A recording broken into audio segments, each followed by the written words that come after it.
नमस्कार मित्रांनो. मी तुम्हाला सांगितल्याप्रमाणे आता बाहेर आलो आम्ही.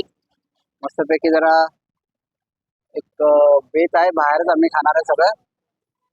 जरा स्नॅक्स वगैरे जसे समोसा, वडा, मूग भजी हे सगळं आमचा प्लॅन आहे. दुपारी आम्ही जरा मध्ये गेलो होतो.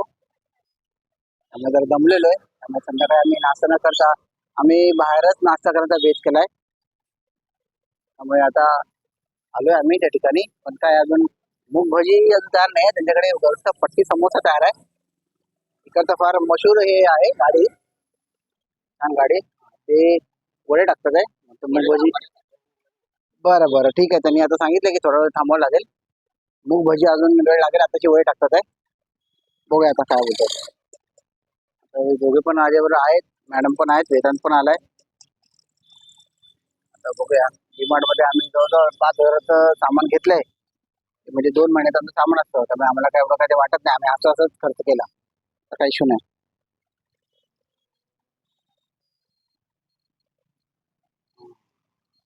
आता आज इकडे फार मोठे बॅनर लागले आपले स्वातंत्र्य दिनानिमित्त.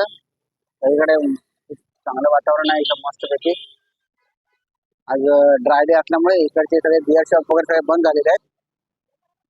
म्हणजे आपण आपल्या स्वातंत्र्य दिनाला खूप मान देतो ह्याला. आता अभिमान वाटलं मला, छान वाटतंय. लोक पण आता घराच्या बाहेर पडलेले आहेत. जरा दुपारनंतर सगळे कार्यक्रम संपलेत. सगळे लोक यायचे, गाड्यांवर मस्त फिरतात आहे. बरं वाटतंय त्यांना पण. छान आहे वातावरण आजचं. आणि पाऊस पण थोडा जरा थांबला आहे.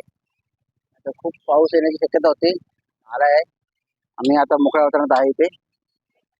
म्हणजे आता इथे प्युअर व्हेज म्हणून एक मस्तपैकी अजून चायनीज फास्ट फूड बनतंय. प्युअर व्हेज आहे.